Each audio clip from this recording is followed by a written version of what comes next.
Yo, what's up, people? I'm your host, Jay Will, and I would like to welcome you to Inspire God's People, where we balance faith and business to guide you to your purpose.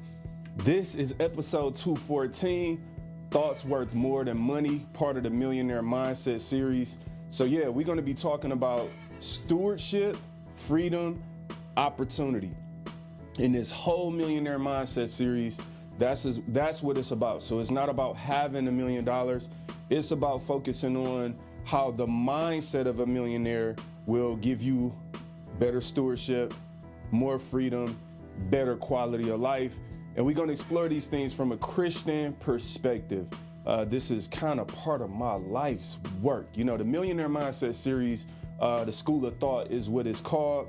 I am working through a bunch of series to flesh through how to share with people some of the concepts that I've learned over the last 10 to 14 years that have helped me, you know what I'm saying? Just a regular dude. I'm not nobody too different than you. And so I've been thinking a lot over the past couple years, how do I get these thoughts and concepts out to people who are in situations maybe struggling financially and not realizing that it's not even the amount of money that's stopping them, but their mindset about the money. And this is a deep-rooted, multi-layered kind of issue. So this Millionaire Mindset series, the School of Thought, is really about taking one step at a time to peel back all of these layers and to help you live a better life, guide you to your purpose, and do it all from a Christian perspective. I know it's really challenging for a lot of people to think about money and talk about money as Christians, because let's be honest, money is a very, very taboo topic in a lot of ways. It's something that's manipulated. It's something that's worshiped and glorified. And a lot of people don't necessarily know how to even utilize or think about money from a Christian perspective. So we're going to be doing that today. All right. Let me tell you this. If you are a person, you know what I'm saying, that has struggled financially, or maybe you might be making money, this for you. If you're a person that's broke, this for you. If you are a believer and you care about money in any capacity, this is for you. Let me tell you a couple things before we jump into it. This is real life for me. I'm gonna be real, y'all. I think a lot of people have misconceptions about money because we've been just taught wrong to think about it. So I'm gonna take a couple minutes to first start off, and we're gonna look at what the Bible actually says about money in some different capacities, right? And this is gonna be real life content that if you never thought about it, it could literally change your life. Now, let me tell you a little bit about myself, you know what I'm saying, if you don't know me, before we get into this, because a lot of people, they don't want to listen to people talk about money unless they show me the money, bruh. Where your bread at? So I'm not about to do that. Look, I stand on the firm belief that whether you make 50,000, 100,000, a millionaire, it's more about the mindset. It's more about following the biblical principles and how you steward your money than how much money you make. And I think one of the mistakes that's been made over the course of, however many years, is that we've been taught to think about money in amounts, right? Now, I'm going to go to the Bible in a second and tell you that's a flawed way to think about money in amounts. What do I mean by that? If y'all knew right now, if I told y'all that I am a X amount millionaire, then some of y'all will have instant credibility with me. But the problem is I would be talking to you from the throne of a millionaire, the throne, quote unquote, of a millionaire. And the problem with that is a lot of these gurus and people who are really they really successful. But the problem is the concepts that they're giving you are not for you. They are giving you financial concepts of from their high level, and they might have forgot about some of the steps, or you know what I'm saying? They're giving you these steps, but it's not from a Christian perspective. So a lot of Christians are conflicted. You oh man, this person told me all these ways to make money, but none of them feel right. None of them feel like they're rooted in my purpose and why God created me, right? Let's be real. Some people love money, and some people talk about money from the perspective of loving it. So it's a turnoff. It should be a turnoff to you as a believer, and you're constantly conflicted on how to kind of digest that. So from the millionaire mindset perspective, we about to dig into some concepts. Again, I told you I was going to tell y'all about me. I'll tell you a couple things. Born and raised in the inner city of Detroit. I come from a typical blended family, you know what I'm saying? Two sides of the family, split parents, but they both been married for multiple amount of years, all that great stuff. But at the end of the day, when you're growing up through poverty, I'm the oldest of 9 kids. I had to learn a lot of things on my own. I had to figure things out. Graduated college from Oakland University with a business marketing degree, and I've been working in corporate America ever since. I have, really started at the entry level of corporate America and worked through, I've had 9 roles in 17 years in corporate America. So worked from local to regional to national, made my way up to, whatever, national sales director level. I ain't gonna downplay myself. You know what I'm saying? I was able to be blessed with a lot of mentorship and things to make it to the executive ranks. The beginning of the executive ranks, if you will, because even executive has levels, right? So I'm not trying to come to y'all and act like I'm some amazingly successful person. I'm a normal person by all means.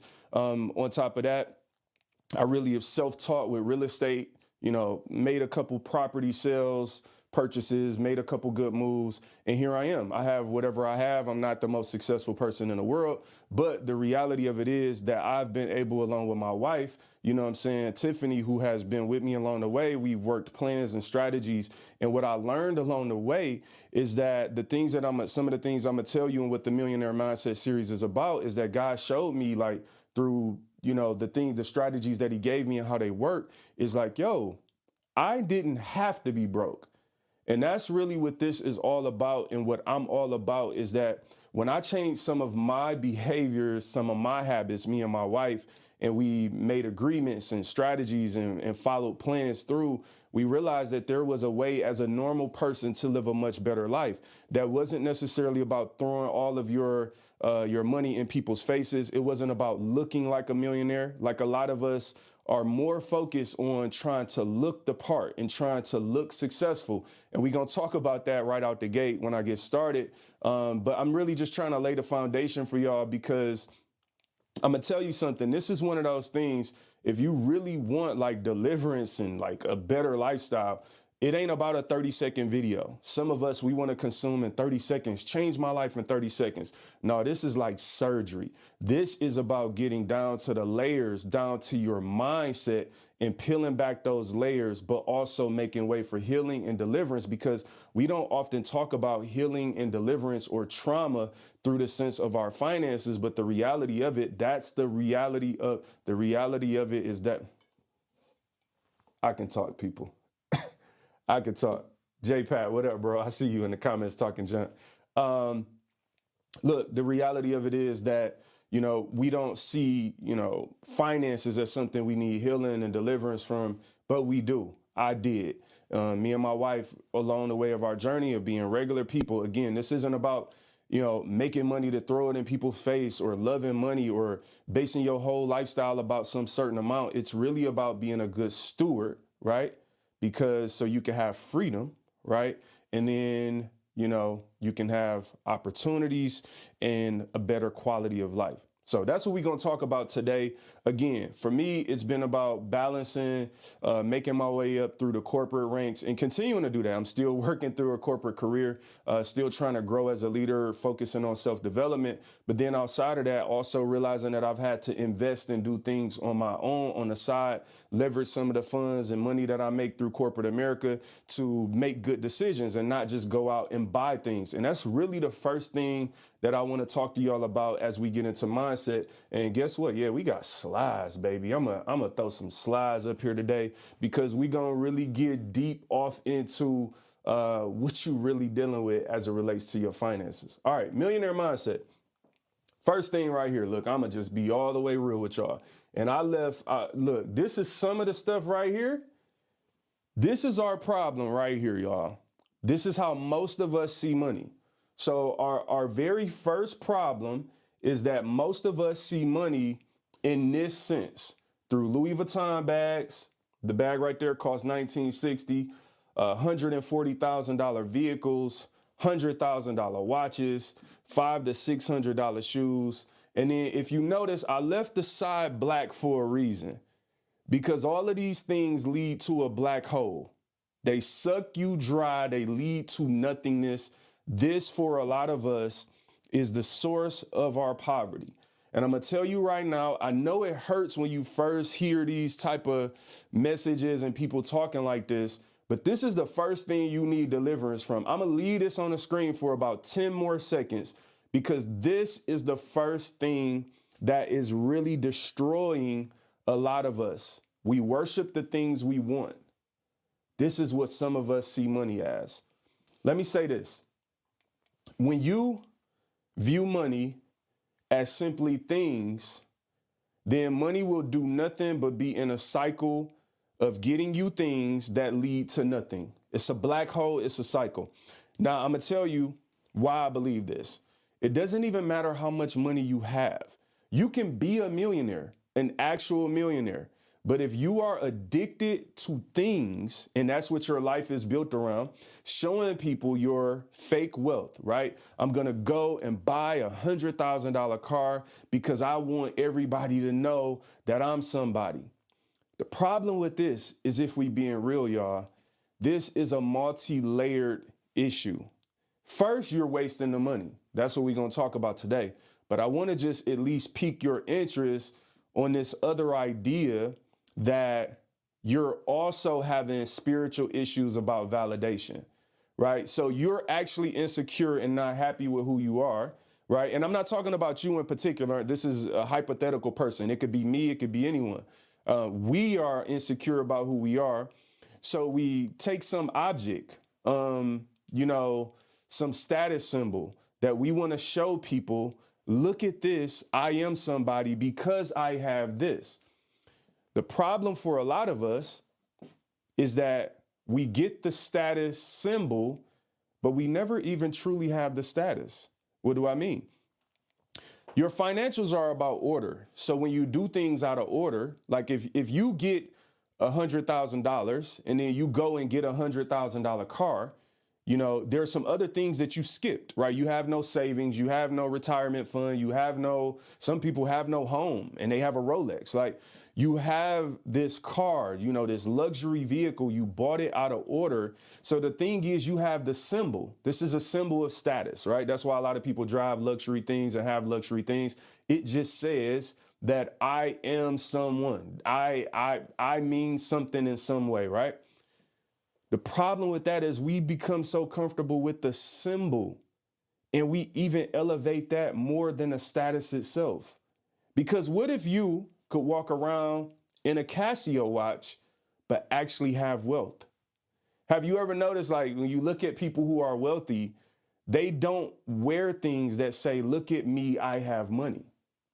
Now, I'm not talking about like rappers and basketball players and like people who just made some money. And they might have millions, but they're still actually infected with the mindset of poverty, right? I see like clips of some of these rappers and they like showing stacks of money. Like, look at this, bro. Like, it's like, bro, like, I never seen Warren Buffett do that.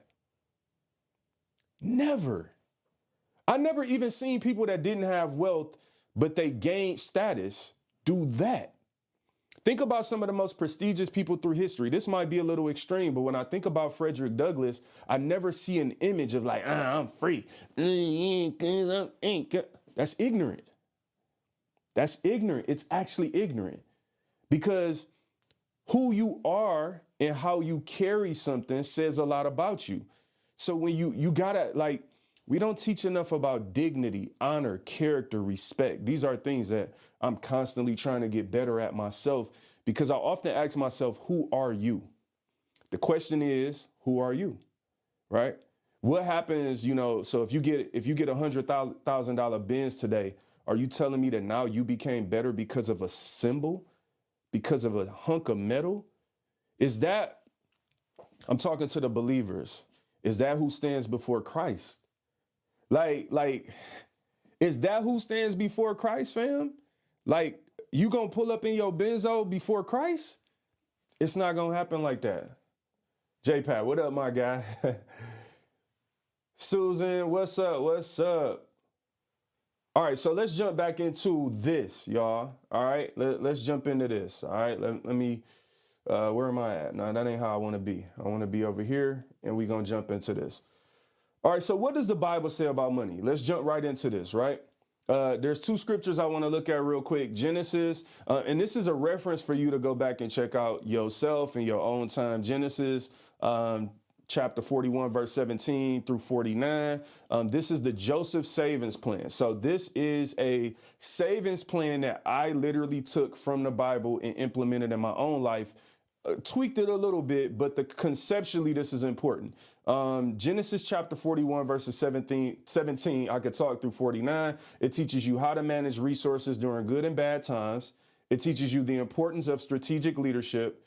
And over time, it all adds up. So kind of like a long-term thinking mentality, if you will. All right, so let me tell you why. When you're looking in Genesis, chapter 41, this is the story of Joseph. So I'm gonna give you a quick synopsis, and I want you to go back and look at this on your own time and depth. In the story of Joseph, first of all, we talk about starting from the bottom, right? We're talking about a mindset. Joseph started with nothing. His brothers sold him into slavery. He was imprisoned wrongfully. So you talk about somebody who has excuses, right? Excuses to complain about everything they don't have and every reason not to have it. He goes to prison, and this is how he gets out of prison, long story short. When he was 17 years old, God gave him a dream. God gave him this dream that was to be interpreted when he was in his 30s, about 20 years later. So I want you to also understand the importance of time. And sometimes we lose track and sight of the fact that things take time. Get rich quick schemes are not from God. Things that you think, oh my God, I'm gonna watch a 30-second video from this millionaire and I'm gonna be a millionaire without ever changing my mind, without ever surrendering anything to Christ, without ever learning good stewardship and having a purpose behind the money. It's not gonna happen.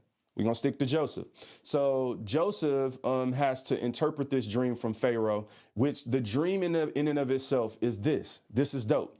The dream is about how to manage the resources, the wheat, the food during the good times to prepare for the bad times. It says it's going to be 7 good years, 7 years of famine.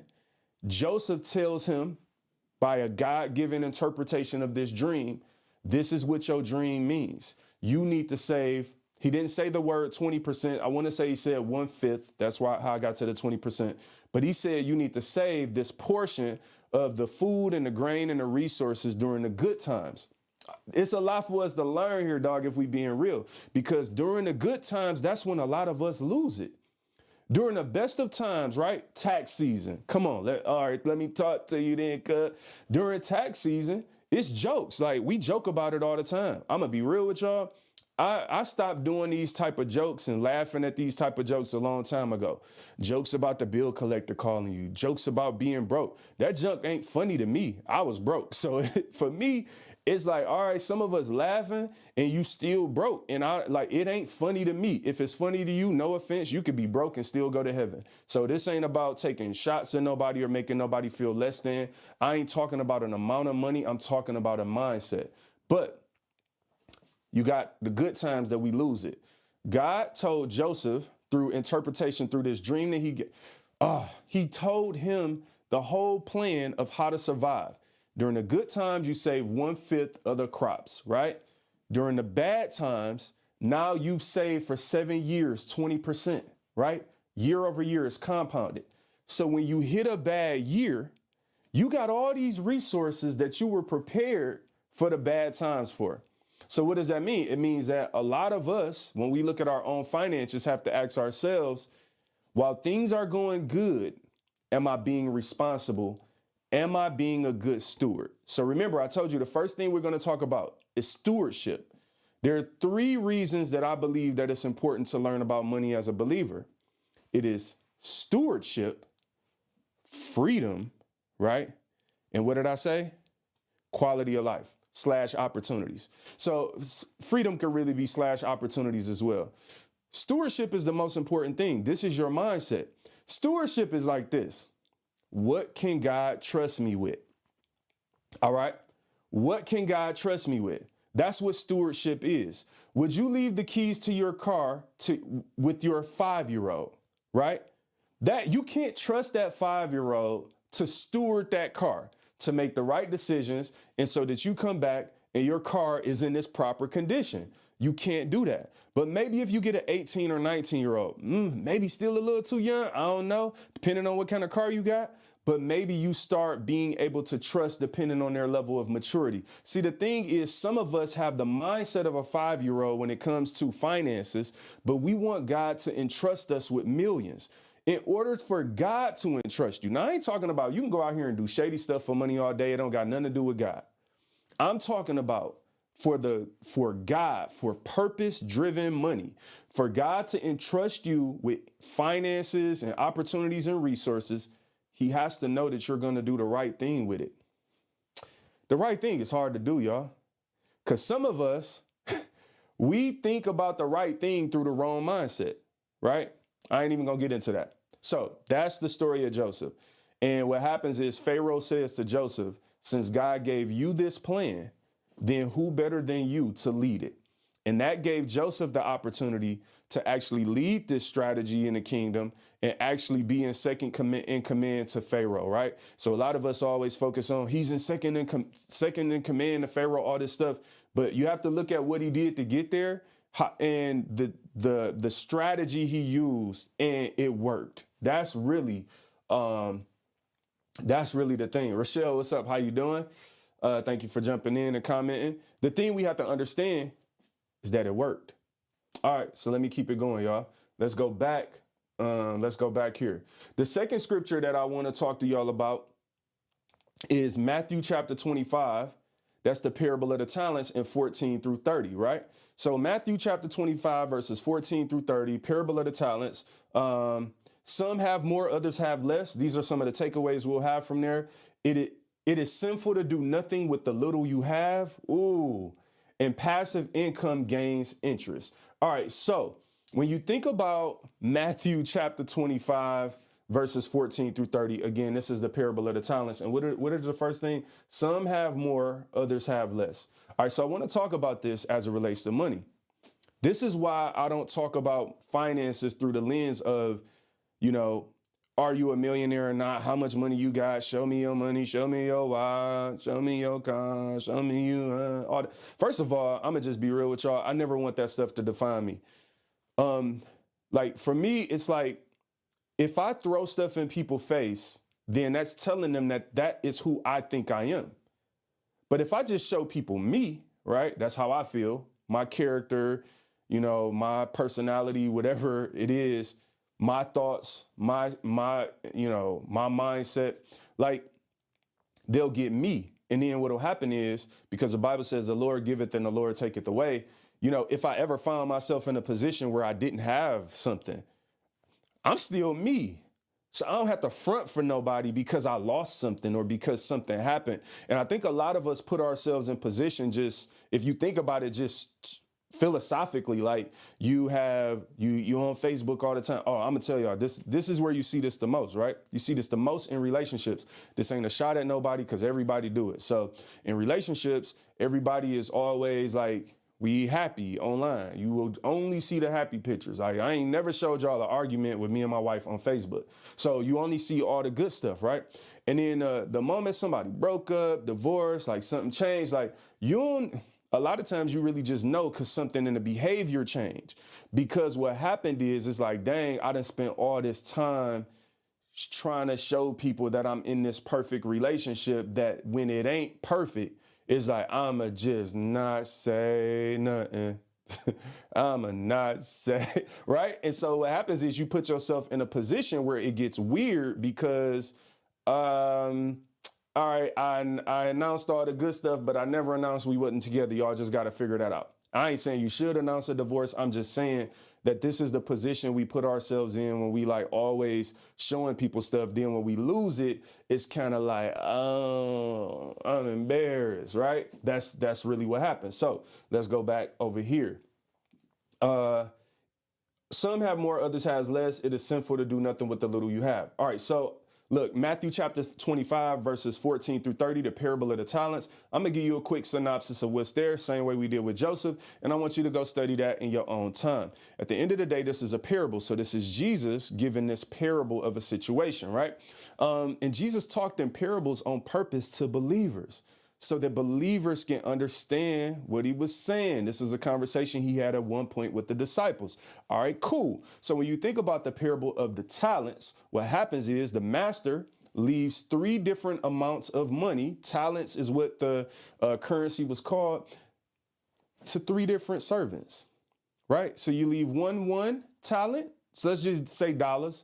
You leave one person $1. Let's say 100. You know what I'm saying? Like, can we say 100? Can God leave me at least $100? So you leave one person $100, another person $200, and another person $500.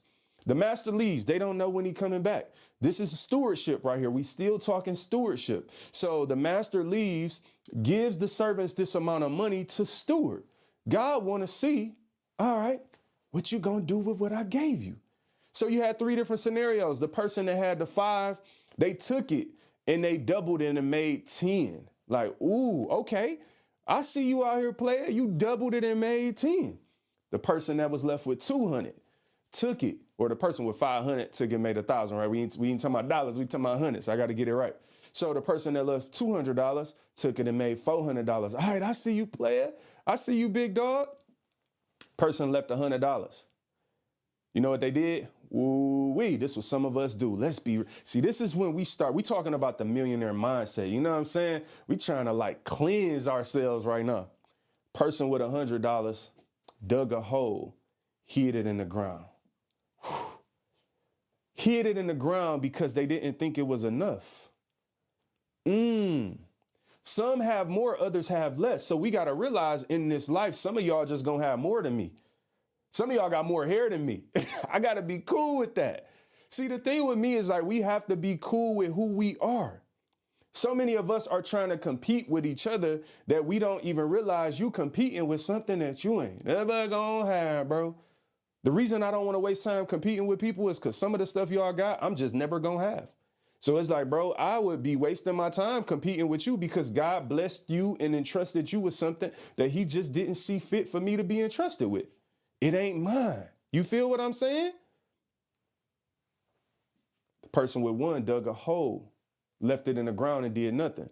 The master comes back and the master now, this is deep. You know what I'm saying? Now the master comes back. He want to know, what did you do with what I left you with? And what I love about this parable is that it is literally talking about money. See, this is one of the ways that I became comfortable with talking through and thinking through money as a believer, is because the Bible does literally talk about money in various scriptures. This is literally about money. So I don't have to be afraid to think about money or talk about money as a believer, but I need to talk about it and think about it through the lens of the Bible, right?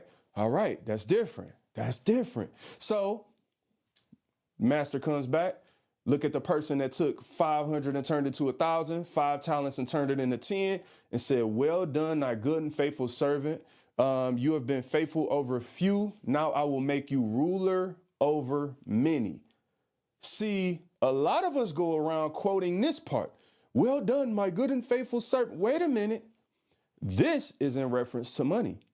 This is in reference to a master that came back and noticed that this servant did the right thing with their money. Now, I know this is deeper than money, but the parable is specifically leveraging money as an example. What does this mean? Well done, my good and faithful servant. You've been faithful over a few. I will make you ruler over many. Here's what I love about the master, and it's kind of intriguing to me in this whole story. He comes back to each of them, and he always called it few that he left them with. I never really thought about that until right now. Like, what's a lot to us is a little to God anyway. Like, you could be walking around with $5 million and thinking like, ooh, I'm killing it, whatever. But the end of the day is that ain't nothing to some of the richest people in the world. That's why you have to be comfortable with what God entrusted you with. The person that was left with 2 talents or $200 in our example took it and doubled it. The master comes back, says the same thing. Well done, thy good and faithful servant. You've been faithful over a few things. I will make you ruler over many. Now, here's the crazy thing about that. If the goal is to hear well done, then it doesn't matter if you got 500, 200 or 500. It doesn't matter if you make $50,000 a year or $100,000 a year. You still have the ability to please God and do what you were supposed to do with what he left you with. Now, think about this in terms beyond money. Think about the gifts that God gave you. We don't all have the same gifts. Some people can sing their heart out. Some of us wish we could sing like these people can sing, right? Some people can dance their heart out. I wish I could dance how some of y'all could dance, but I can't do that. But the good thing about it is the reason I don't have to be in constant competition with you is because in order to hear well done, thy good and faithful servant, if God didn't leave me with the gift of dance, he doesn't expect me to do it.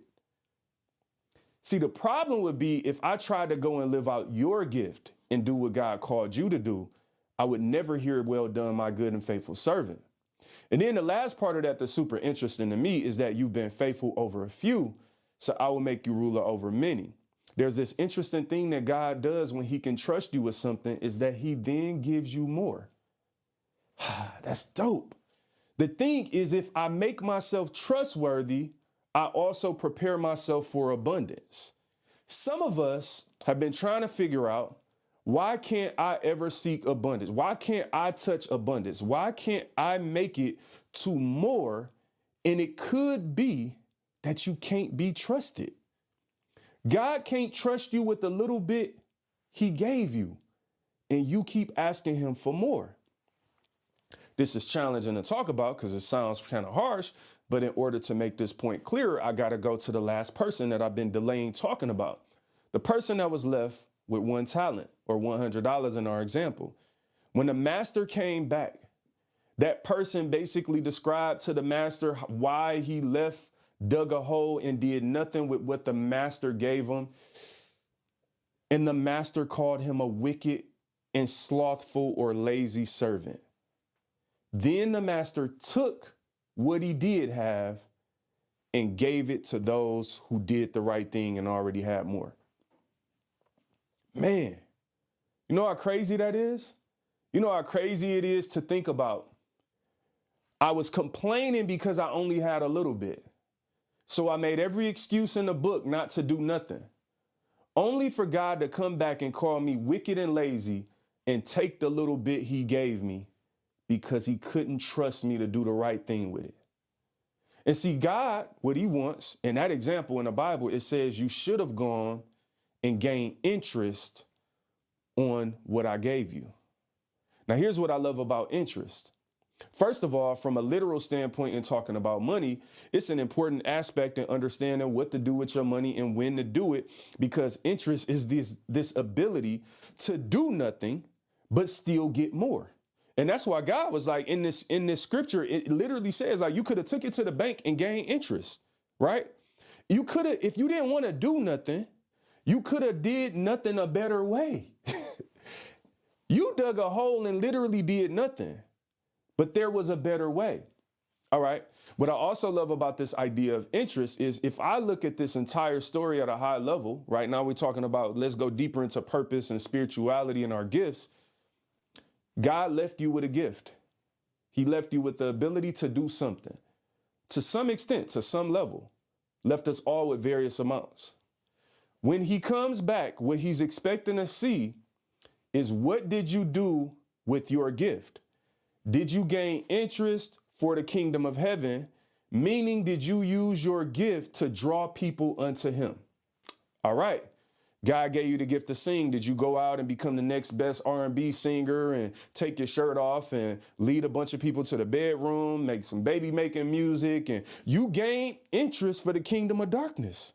You actually use your gift to draw people away from God. Now, I didn't give you your gift. I'm not here to judge you or fight with you about it. I know people might get mad or whatever. I get cussed out on YouTube. My YouTube comments, I get cussed out, fam. Like, they go off on me, especially when I start talking like this. Because why? I get it. We're emotional in a sensitive society, and no one wants to actually hear the truth. But the reality of it is, God gave you a gift to draw people unto him. And whatever you do with that gift, when he comes back, he's going to want to know, did you gain interest for the kingdom, or did you dig a hole and do nothing? That ain't me. That's God talking. All right. All right. Appreciate y'all, Rochelle, J Pat. I see y'all. Thank you, thank you. All right, let's jump back into this because I think it's still some more for us to grab. Now, we're going to jump into a couple more scriptures, right? I'm going to keep it moving. 1 Timothy 6:10, we're still talking about why your thoughts are worth more than money. And in order to first talk about our thoughts, we need to look at the Bible, because this is, in Romans 12:2, it says, be ye transformed by the renewing of your mind. I should have grabbed that scripture, the renewing of your mind. So what we're doing right now, before we could talk about money and talk about all this stuff and Millionaire and all this, we have to be renewed in our mind and understand the foundational purpose of even having it. For the love of money is the roots of all kind of evil, and some people craving money have wandered from the true faith and pierced themselves with many sorrows. Man, the love of money is the roots of all kind of evil. So it's really, let me say this, it's really important for us to understand that the love of money is the roots of all kind of evil, because whenever you're talking about money, the last thing I want to do is get lost in the sauce, right? And get so lost and caught up in talking to people about money that I start worshiping money, that I start actually loving money. And even worse, start manipulating people to get money, or make it like doing weird stuff to get money. That's where some of us go with it. Those are the temptations of this world. I believe it's important to always be guided with that in mind, that the love of money is the roots of all kind of evil, right? It doesn't matter if God left me 1, 5, or 2. I just need to be a good steward of what he gave me, right? So we're talking about stewardship right now. It ain't got nothing to do with the amount. Bless you, bless you. Thank you. All right, so let's jump back into this. Let's keep it moving. All right, now we into the next section, y'all. We've talked about the scripture and everything, and thought about the Bible, which is important and foundational to this millionaire mindset conversation. Now let's talk about complacency versus contentment. And I think, contentment versus complacency. All right, so let me just say this real quick. A lot of us get really confused when we're talking about money, contentment versus complacency. Now, contentment is, I'm okay with what God gave me and allowed me to do, right? So I always tell people, like, if it came to stretching or something, like if I stretch my arm, it can only go so far. Like my arm can only go so far. Maybe I can lean, whatever, but there's no way that I could reach my arm and stretch across the street. I'm content with that, right? I'm content with who God made me and what he gave me, right? At least I strive to be content, right? Maybe I do want to reach across the street and pick up something off the sidewalk for no reason, right? Stretch Armstrong with it. My point is, complacency is really different. Complacency is, I actually have the ability to stretch my arm further, but I don't want to reach past here. I'm going with the dinosaur arms, right? So some of us, God, just like the person that had the one and dug a hole and left it in the ground, some of us have the ability to do a lot more than we doing, but we're complacent. And we're lying and telling ourselves, well, I'm just content with having nothing. I'm content with whatever God gives me. But wait a minute. You can't be content until you've overcome complacency. See, you can't be content while you're complacent. That's not what God is talking about. That's where he calls you wicked and lazy and cast you in the outer darkness and take whatever you got and give it to the people who are not complacent. So we want to be real careful not to be complacent. Now let's jump into the word and actually just see exactly what we mean by that, right? Talking about the millionaire mindset and why your thoughts are worth more than money. 2 Thessalonians chapter 3, verses 9 through 13. Let's kick it. Verse 9. We certainly had the right to ask you to feed us, but we wanted to give you an example to follow. Even while we were with you, we gave you this command. The command is what I want to focus on. Those unwilling to work will not get to eat. Whew. Yet we hear that some of you are living idle lives, refusing to work and meddling in other people's business. We command such people and urge them in the name of the Lord Jesus Christ to settle down and work to earn their own living. As for the rest of you, dear brothers and sisters, never get tired of doing good. Those unwilling to work will not get to eat.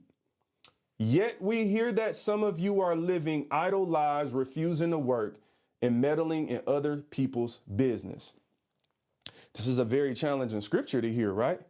This is like, Like, dang, it's bold in the mud. You don't work, you don't eat. But what I like is that second part that's saying, like, some of y'all are unwilling to work, living idle lives, and meddling in other people's business. Now, I'm going to tell you why this is important to me.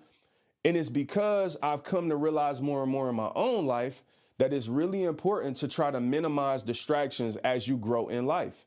And when you're not doing what God called you to do, you start being worried about other people's business. Now, again, no shade, no shots or nothing. Social media, I love social media. I'm on social media right now. If you're watching this, you're on social media. So social media has a good purpose. So please do like, share, and comment if you're enjoying this content. There we go. On social media, a lot of times it's just other people's business.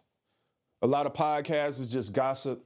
Some of us spend 8 hours, 6 hours a day just scrolling through nothing, living like an idle life and worried about other people's business, right? We worried about where they vacationed and who they arguing with and who broke up with who got together. They said this person believed it. Like some of the stuff that the content that we consume, it doesn't help us get anywhere. That's actually the reason why I have this podcast and have had it for the last 5 years. It's about balancing faith and business to guide you to your purpose. It's about actually sharing content that I believe will change people's lives. The reality of it is, though, this isn't the type of content that goes viral. This isn't the type of content that gets the most people's attention or talking, and I'm good with that. But I always question, why is it so hard to give somebody something to change their own life? Like people will want you to do for them what you do for yourself, but they aren't willing to do it for themselves. Dang. All right, cool. Let me move past that. You know what I'm saying? I don't want to make nobody mad. What's up, Ashley? How you doing, sister? So let's jump back into the word. All right, you feel me? Whew. We command such people in verse 12 and urge them in the name of the Lord Jesus Christ to settle down and work to earn their own living. Now, you got to understand why is it important? Why does the word of God call you to work to earn your own living? Now, I'm a believer in this, that you can't even understand the value of something that you haven't worked for yourself, right?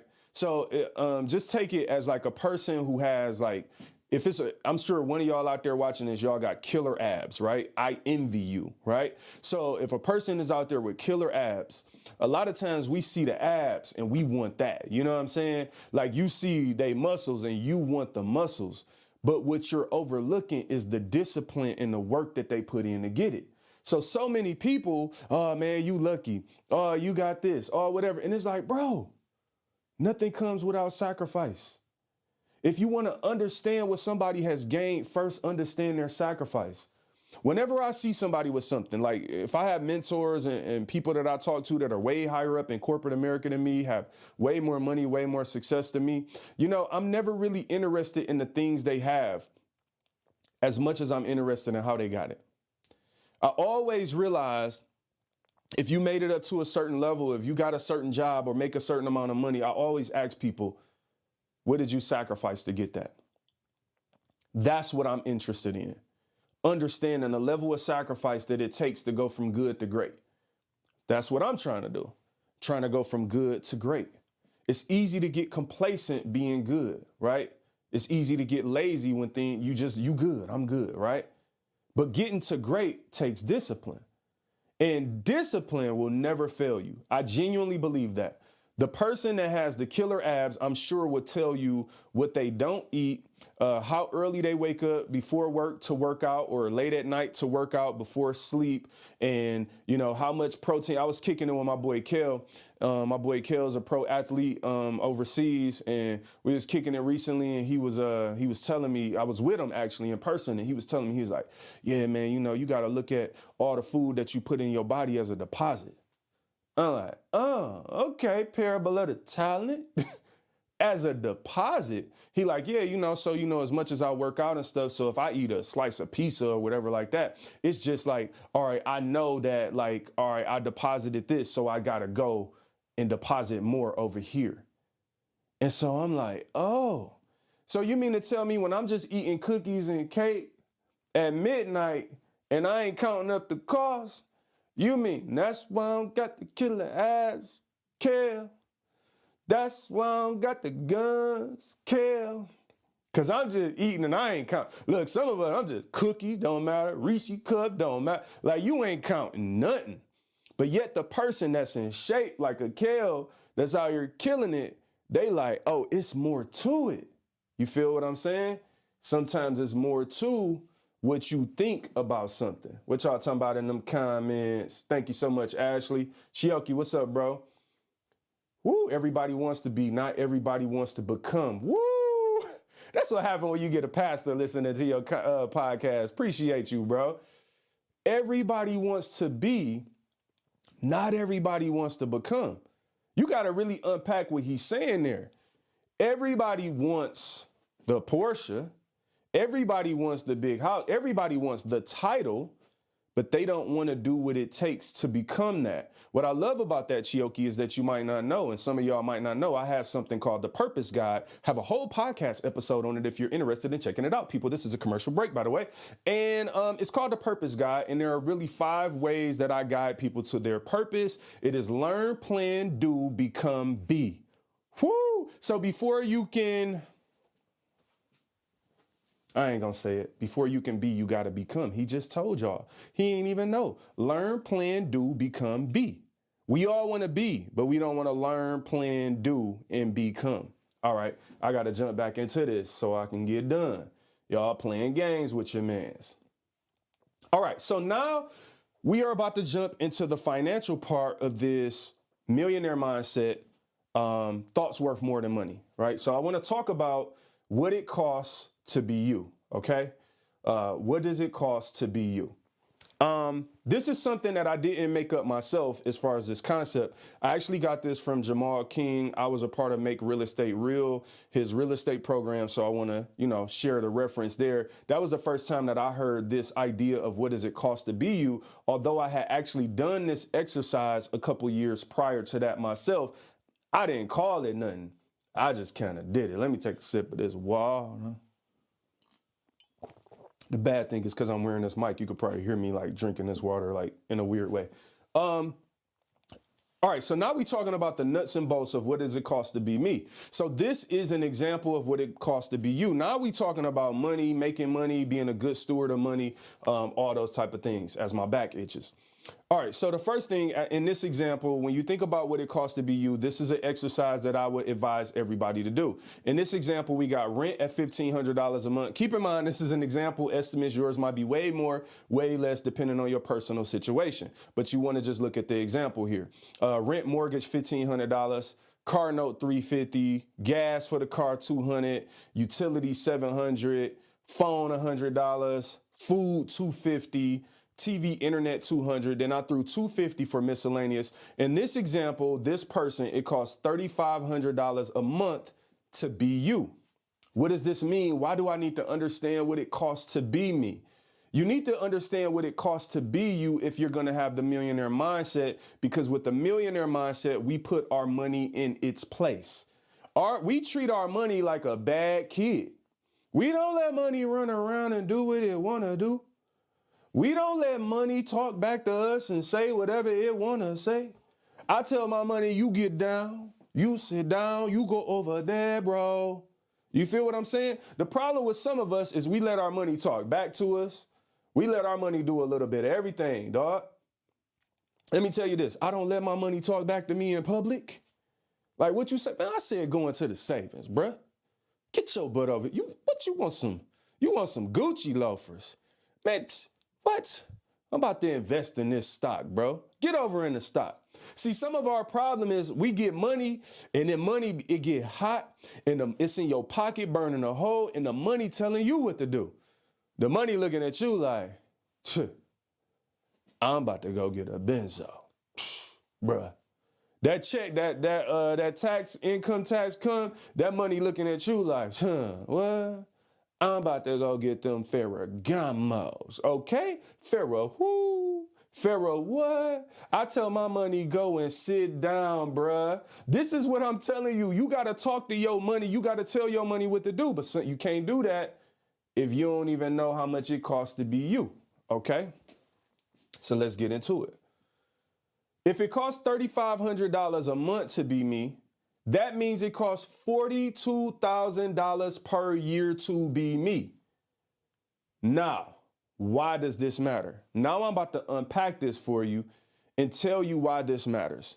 All right, if I ask you how much money you make right now, I could tell you that the average person in America makes about $55,000 a year. Last time I checked, about 4 months ago, we did a show talking about that. That's why you got to listen to this podcast. What's wrong with y'all not listening to this podcast? Then you got to share the podcast with somebody. Then you got to like the podcast. Then you got to search Inspire Guys People on YouTube and then follow that. And then you get the daily shorts and the short content for all, some of y'all just want 15 seconds, 30 seconds. You get that every day, bro. Anyway, I digress. The reason this is important is because if I ask you how much money you make, you always say your gross salary. Okay, cool. I make, how much you make, John? I make $75,000 a year. Well, do you? Well, do you, buddy? Do you pay taxes out of the check? Do you have health care, John? Do you go to the dentist, buddy? Well, here's the thing, John. If you answered yes to those questions, which would be the correct answer, then, John, you probably bring home about $53,000 a year. There's probably a good 20,000 of those dollars that's being withheld from your check one way or another. So we got to first understand money from a realistic standpoint and stop lying to ourselves, because it sounds good because, you had the dream and the goal of you always wanted to make more than 75,000. So now you make 75 and you telling your whole family, I make $75,000 a year, grandma. Your grandma like, I'm so proud of my grandson. He makes $75,000 a year. And you go and when you go and get your car, like you go and you fill out the loan form and they say, how much money you make a year? And you say, I make $75,000 a year. Mr. Car Dealership, man. And you just feel good. But if you go and look at that net pay, you ain't never seen 75, John. You ain't nowhere near 75. So this is why it's important to understand how much it costs to be you, because if it costs $42,000 a year to be you, like our example, this is before, oh man, I got to go back to this. Like, I got to go back to the, look, this ain't like we talking rent, car note, gas, utilities, phone, food. Okay, you ain't went to the club. You ain't paid no tithes.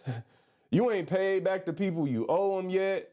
You ain't went to the movies. Like, this is just bare minimum. It costs $42,000 to be you, bruh. So if you only bring in home 58, 54, you only got about $8,000 to buy clothes. And so this is why it's important to understand how much it costs to be you. Now, I want you to understand in general, this is something a lot of times we don't talk about. We don't talk about tax brackets enough and understanding which tax bracket you fall within. So I'm going to tell you based on the 2023 tax brackets, I'm going to call out two tax brackets in particular. The one that falls within the average income for Americans is the 22% tax bracket, right? This is for people that make between about $44,000 and $95,000 a year. You're going to be paying 22% on your taxes. Well, here's the thing you got to also understand. This is when you start talking about understanding gaining wealth and making money. There's so many dynamics to it. Well, let's say you make 95, but then you sell something and make $10,000. Well, now you go to the 24% tax bracket, right? Now you're paying more taxes. That means that's how you might owe more at the end of the year or whatever. But let's stick to the 22. If you're paying 22% on your taxes, then right off of the back, you can understand that if you make you know, $70,000 a year. What's that? 20% is $14,000. So if you just say, okay, you taking $15,000 off, whatever it is, something close to that. Like, all right, now you understand that, oh man, I only make what, 55? I don't make 70, right? But that ain't with health insurance and all the other things that comes out of your check. And we're going to talk about some other important things as well. There's another tax bracket I want to talk about, because we're talking about the millionaire mindset, but I want people to think about what it actually takes to be a millionaire and some of the things around it, because what the other thing we do is we mystify things that we don't have. So whenever I used to do this, I'm so guilty of this. When I was younger, whenever I saw somebody, like, let's say if like my parents knew somebody and they drove a Porsche or they had a big house, I'm like, well, he got to make this amount. They got to be rich, right? Because I didn't know some people just making bad financial decisions. But let's say even if they are wealthy, it's important to understand that wealthy people pay more taxes, right? Wealthy people pay 37% taxes. Now you might think that don't sound like much if you got wealth, but let's say you, not them, you make $578,000 a year. Don't it sound good, Johnny? Oh yeah, Johnny, I'm making $578. I make over $500,000 silly. Look at you making $500,000 a year. Not after you pay your 37%. That means you pay about $214,000 a year for taxes, John. Wow, my God. $200,000 in taxes? Jesus. Help us, God. That leaves you with about $364,000 a year, John, after taxes. But that's not including health insurance and your other expenses and things. So even if you're making a lot of money, do you see how quick money can go? And that's one of the first things we need to understand. You need to put your money in its place and understand it, or else it will just keep going instead of growing. And I'm going to tell y'all something coming up here shortly. I only got a couple more slides, and this is super important, so stick around. This is the part where you share and tell other people to listen, okay? Your money's going instead of growing. And that's a big problem. And if you want to change that, first you have to change your mind. That's why we're talking about the millionaire mindset, because it starts with you. Here's what I want to tell y'all. Stop telling yourself that it's someone else's fault. Stop blaming other people and making excuses for why you aren't doing what God called you to do. Now, I know that sounds harsh, but accountability is important as it relates to your purpose. If you are never able to overcome this part, you will always be the lender and never the borrower. Borrower. And I can talk. Please believe it. All right. I may have one more slide. Do I got one more? Yes, this is the last one. And this is important, people.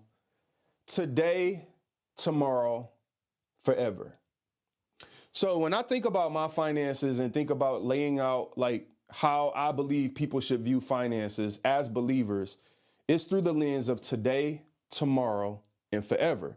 And we're going to talk about each of these buckets in depth. But what I want to tell you is that the problem with a lot of believers, a lot of people, not just believers, a lot of people who are struggling financially only live in the today bucket. That means you make whatever money you make, right? And you just pay your bills, and you are caught in the today cycle, right? And the problem that most people or all people in that situation end up encountering is that there is a tomorrow and their Lord willing is a forever.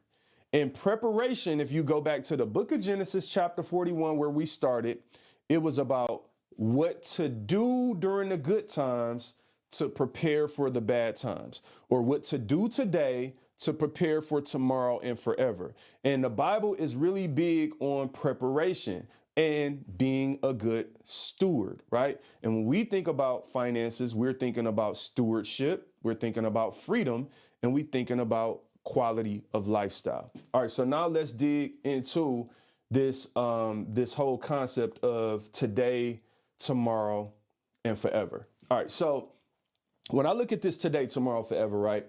Today, I'm going to just sum it up as the whole idea of the cost to be you, right? We already talked about the cost to be you, your bills, your phone, your internet, all those things. And again, today is super important, but the problem is that for a lot of us, today becomes a cycle. And can I be real, y'all? It becomes a stressful cycle. And you can't have freedom when you're stuck in the today loop. So some of us are stuck in this loop of today and today and today. And that's the idea of check to check. It means that all your money is doing is running in this race and it's losing. Like your money start off on, well, you get paid Friday, money feeling like this, money just running, right? Get through the weekend, money tired, money back hurt. Money looking around like, hold on, what y'all doing over there? Money looking for more money. Like the problem is, y'all, we're stuck in this loop because we won't change some of our behaviors. And it's because we're lying and telling ourselves that it's for other reasons. And I am not telling you to focus on you to blame you or for no crazy or harsh reasons. I'm telling you to focus on you because that is what the Bible is all about, accountability. The Bible says, all right, you deny yourself, pick up your cross and follow Christ. And it says to do this every day, right? So I got to deny me. That means it's some stuff about me. I'm just like you. It's some stuff about me I'm constantly trying to cleanse. I'm constantly trying to grow. And it could get tiring. I ain't going to front. Yeah, sometimes you like, dang, when am I going to be good, bro? When is it just enough? When is enough? Hey, when is enough? Do we need to track? When is enough? All right, I'm sorry. I got off track. That's today, that loop. Tomorrow, you feel what I'm saying? Thank you so much, Rochelle. What up, Linda? How you doing? Appreciate you watching. So there's today, tomorrow, and forever.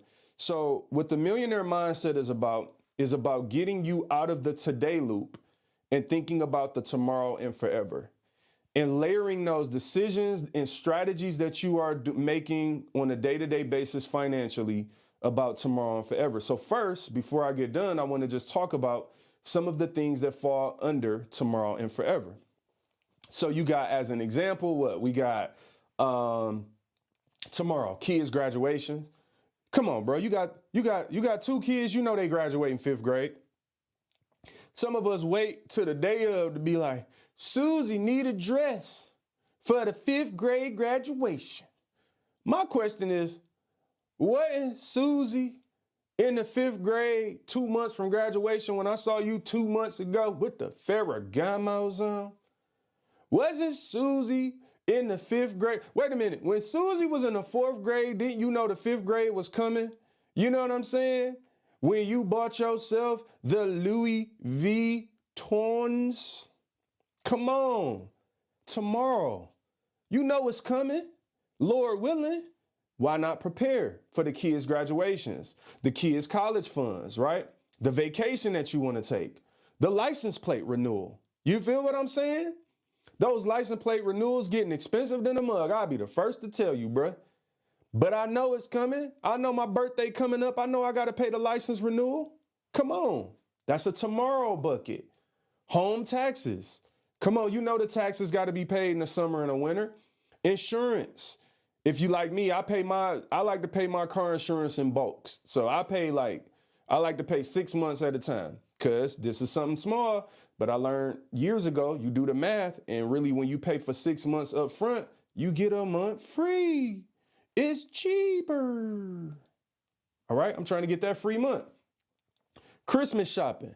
You know Christmas is coming. Why are you just not shopping and you spending your today money, you spending your cost to be you money on tomorrow? Birthdays, Father's Day, Mother's Day. What is my point, y'all? Let me take a break before we get to forever. You feel what I'm saying? Preparation is key. Let me say this before we get to the last bucket. The point of having a today, tomorrow, and forever mindset with your money is what I believe in doing is, all right, let's say today. Today, I'm not just living for today. Because technically, right, let's get technical. This is how my mind would think. If I was listening to me right now, I'd be like, well, technically, bruh, every day is today. So when I get to tomorrow, it's going to be today.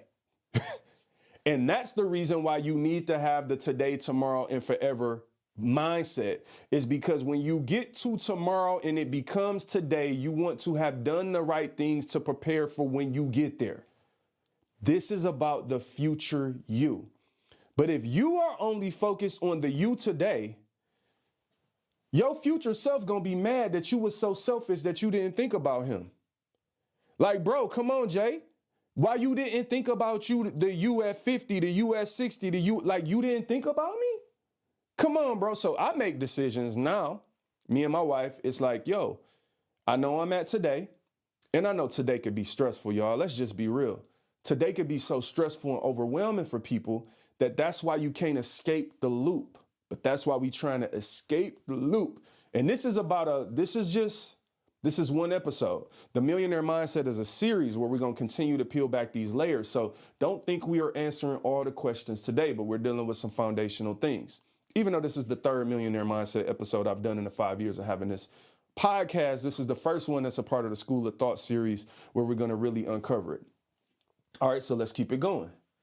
So this whole idea of if I can escape the today loop and somehow today learn how to layer in tomorrow and forever, and those are now buckets, then now I have a better quality of life and more freedom when I get to tomorrow and forever. Here's an example I have. If I had a son, which I don't, but if I had a son, from the moment he was born, I would have an account for him. Now, maybe I'm taking $5, $10, $20, money y'all spend on fast food, money you spend on Roblox, the video games. I'll be taking that type of money in over the years, just always putting that up for my son. Why? Because I'm thinking, well, all right, he's born now. One day he's going, learn how to ride a bike. He's going to need a bike. One day he's going to want his first car. One day he's going to graduate 12th grade. There's all these things that I know are going to come. So I'm going to start just doing that now. And if I'm doing it now with meaningless amounts of money that I know are going to add up and pay off later, while also sacrificing meaningless things and making better decisions, then from a quality of life perspective, when I get to the 5th grade graduation, I don't have to rally everybody up and tell people like, hey, can you do this for me? And it's like, listen, not saying we shouldn't help people, but sometimes you can help yourself. And that's how I live life. I'm like, can I help myself? I don't want you to have to help me if you didn't really need to have to help me.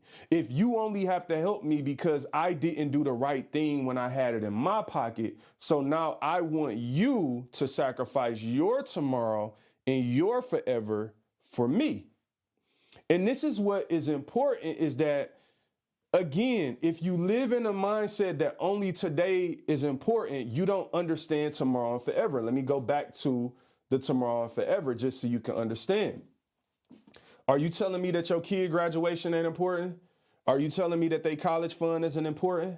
That vacation isn't important? You need vacation, quality of life. Like, I have to take vacations. I work too hard not to take vacations. I would literally lose my mind if I didn't take vacations, potentially lose my marriage. Like, you have to take time with your spouse away from everything. Like, you have to do. I work too hard.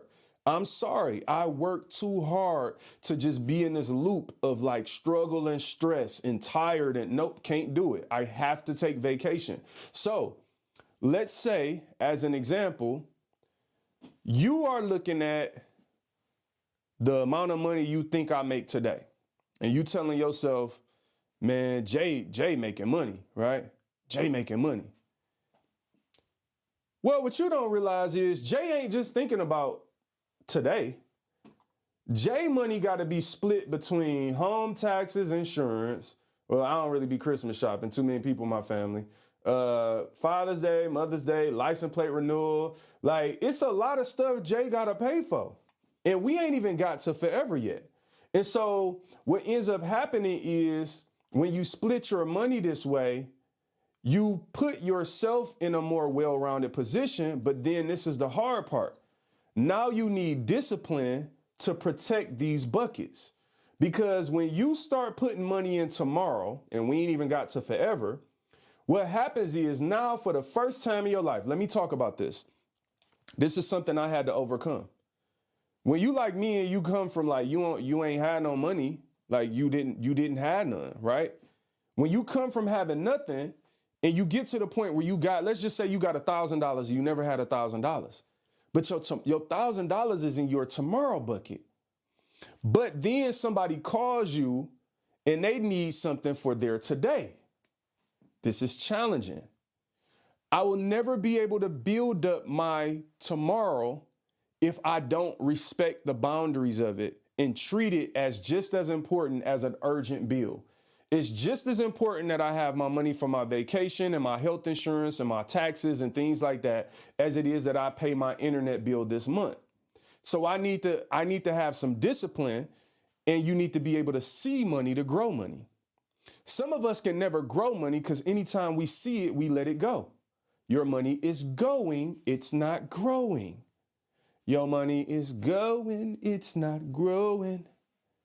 Because every time you see it, you let it go. Every time you see it, you tell yourself, well, this person needs this today. Now, I am not saying that you don't help people. I help a lot of people. I've helped people along the way. Me and my wife help people. We have conversations, right? There's a lot of deciding that happens. But I'm going to tell you something that people don't realize that happens when people, and I don't, look, this ain't about no amount of money. I am not presenting myself as somebody who got a lot of money at all, right? But it's people that think I got a lot of money or think they know how much money I got. And that becomes challenging, especially having conversations like this, because it's like I'm trying to you got to balance it out. You know, you got to balance it out. The problem when people think you start having money is you become a mark, right? And I'm gonna just tell you how I see it. I see it like you become a mark. It's so many people that I know around me that they think I'm a mark. And what people don't realize is they don't see the other people that's calling you. So everybody calling you thinking they the only person calling you. Well, I'm like, if I wanted to please y'all more than I wanted to have the discipline and stewardship to manage what God has given me, if God gave me the 5 and you got the 2, notice in the parable of the talent, the one with the 5 wasn't responsible for giving the one with the 1 nothing. He was responsible for doing with the 5 what God called him to do. It's not his fault if the one with the 1 buries it and does nothing. What ends up happening when you come from poverty, there's this cycle that needs to be broken of people who abuse and misuse their money and their finances because they don't have the discipline yet and they can get it. This is not a shot. But then they think it's your responsibility for their today. And the problem is sometimes nobody can even help you until you help yourself. Why do I say that? You would never give a drug addict more drugs if it's hurting them. For some people, money is their drug. And that's why we're trying to cleanse our minds through the biblical lens of finances. Because if money is your drug, money is the thing that you're addicted to, money is the thing that controls you, no matter how much more money someone gives you, you're going to continue to abuse it, right? And this is the cycle that we find ourselves in sometimes. And I am not judging anyone. I'm genuinely trying to help. Because of this cycle, we are stuck in this today mindset. And then let's go back to the tomorrow bucket. The moment that somebody in our family, somebody that's our friend, the moment they get some tomorrow money and some forever money, we think they owe it to us. Well, if they took and sacrificed all of their tomorrow to give to your today, and then you continue to abuse your today, then when they get tomorrow, now they can't have tomorrow. Now, what do? All right. Now, lastly, let's talk about forever. You see how this is a cycle that's really challenging and it's really sensitive because money is just a sensitive topic. Forever. Now we're talking about retirement. We're talking about legacy. This means, like, what are you leaving behind? The Bible says that a good man leaves an inheritance to his children and his children's children. Legacy. How can I leave anything if I have not gained anything or grown anything? And it's hard to grow when you're constantly taking. Notice with Joseph, the 20% that he put up, he never touched it because he would have got to the famine and he would have been hungry as heck. And he helped people. This is the other thing you realize: once you do the right thing, you're a good steward and you grow something, then God puts you in position to help people when it won't hurt you. But people have to understand, like, I can't help you if it hurts me, because then I hurt myself and you, because money doesn't solve money problems. Whoa. Well-being, the cost to be the future you.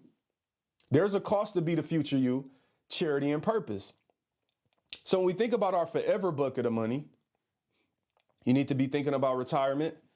You don't want to work until you're 90 years old. Like, you don't want to work till you die unless you want to, unless it's purposeful. You want to be in purpose. The last thing you want to do is to be hurting and stressing and like hating your job and you a certain age. It's ridiculous. And if we can break it, look, I'm not judging anyone that's in this position, because I understand there's a lot of outside factors and dynamics, but we are not here to make excuses. We are here to break curses. You feel what I'm saying? And I can't break a curse if I'm too busy trying to baby the curse. Sometimes we just got to say it and break it and try to move beyond it, right? So that's what this is about. Your future you is going to need you today to do the right thing to put that person in a better position. The future you is counting on you to change your mind today. I don't care if you're 60 or 70 years old, as long as you are living with air in your lungs and God has you alive with purpose, you can make a change. I'm not judging you if you've done the wrong thing for 50 years, 10 years, 100 years. If you're 99 and you want to get the millionaire mindset, today is your day to do it. You feel what I'm saying? There's something that we all can change. There's something that we all can do. And if you open up your mind and read the word of God and pray and ask God to show you, because I understand something takes the Lord to show you himself. You ain't trying to hear it from me on no video, on the internet. Like, you ain't trying to hear it, fam. J-Pat, bro. Can't hurt you if it hurts me. Can't help you if it hurts me and it hurts you. And unfortunately, that's the cycle that we find ourselves in. And I'm trying to share some experiences, some of my personal strategies, some of my personal thoughts. Today, tomorrow, forever. That's my personal strategy, because there are things I'm doing today with the future Jermaine and Tiffany in mind. That's what I'm doing. And if God gives us children, I have them in mind. I'm not waiting. I'm not waiting to the last. Some of us, you ever get an RSVP for like a wedding or something? They say, all right, RSVP by September 21st. Some of us, we saw it in June. You wasn't doing nothing when you got the RSVP. You saw it in July. You walked past it in the kitchen. It was on the refrigerator, on the counter. You saw the date. But some of us will wait until the last minute to make a move to change. But I'm telling you, if you want to be a good steward and have the Lord tell you, well done, my good and faithful servant, you've, been faithful over a few, I make you ruler over many, you can't wait. If you want to have freedom, you can't wait. Freedom to leave your job, right? Freedom to go into your purpose at the right time. Freedom. And then quality of life. The fact of the matter is that being a good steward does produce a better quality of life. There's so much stress. How much stress does finances cause for people, man? Finances cause a lot of stress. Here's the last thing I'm going to say, and then I'm going to stop, and then we're going to save the rest for the next version, next part of this video in the Millionaire Mindset School of Thought series. The last thing I want to tell you is that I'm going to tell you the craziest part about all this is nothing is stopping you from doing it. The stock market, cryptocurrency, real estate, there are no barriers. Like, we're not like, and I don't care where you're from. Like, just like you could be, people use all these excuses. I'm from here and we ain't got, the white man is this, that, bro. The white man ain't stop you from buying them $500 Gucci's. because that's not a black family.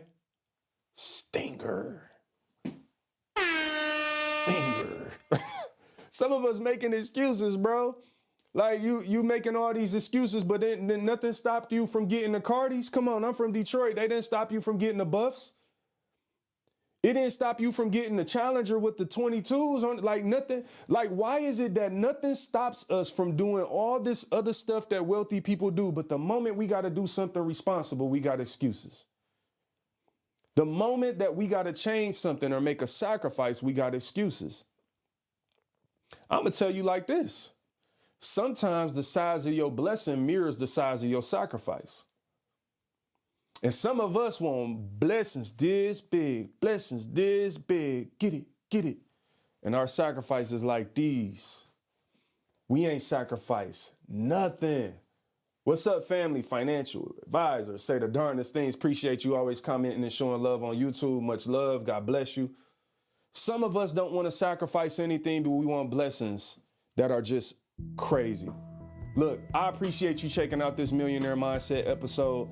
I have more of these coming. This is near and dear to my heart. This is like my life's work. These are my strategies that God showed me through his word that I've used personally. And I feel a huge responsibility that if nothing else, I be transparent and share with people how I did some of the things that I've done to get me in a little place that I am. I'm not here like, I am not here claiming to be the most successful or like follow me because I got a Rollie. Like, look, what's this? This is like a Timex. Like, this is a Timex watch, bro.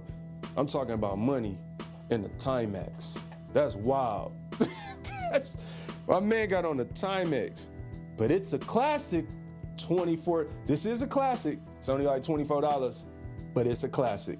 Look it up online. See what I'm saying? That's how my mind think. Like, bro, I'm here to I'ma rock the Timex like it's Rollie status. Like, at the end of the day, like, things don't define me, bro. You could think what you want to think. You know what I'm saying? I'm trying to get to tomorrow and forever and have a good today. J-Pat, no doubt, appreciate you, brother. Thank you all for watching this, man. If you enjoyed this, please do like, share, subscribe, tell somebody about this, and stay tuned for the next time. Please do subscribe on YouTube. Just type in Inspire God's People and be on the lookout because I got more to come, continuing to grow. This is really important work to me because I believe this will guide you to your purpose. And for me, if God uses this content to get anybody on the right path to doing what they were called to do, this is part of the interest that I'm trying to leave in the kingdom of heaven. Because what good is it for me to have money or have knowledge or information and not share it with people like, oh, it's just me. I'm just so great. I want to keep it to myself. I'm going to take all the money. I'm not going to tell you my strategies. I'm not going to tell you I sold the house over there. No, it's about me. No, it ain't about that, bro. It's room for all of us to grow. Your money need to be growing instead of going. I love you. God bless you. You know it. This is Inspire God's People, where we balance faith and business to guide you to your purpose. It's time for me to go and watch the Lakers and the Indiana Pacers in this game, bro. Great content. Thank you so much, Ashley. Love y'all. God bless y'all. Y'all have an amazing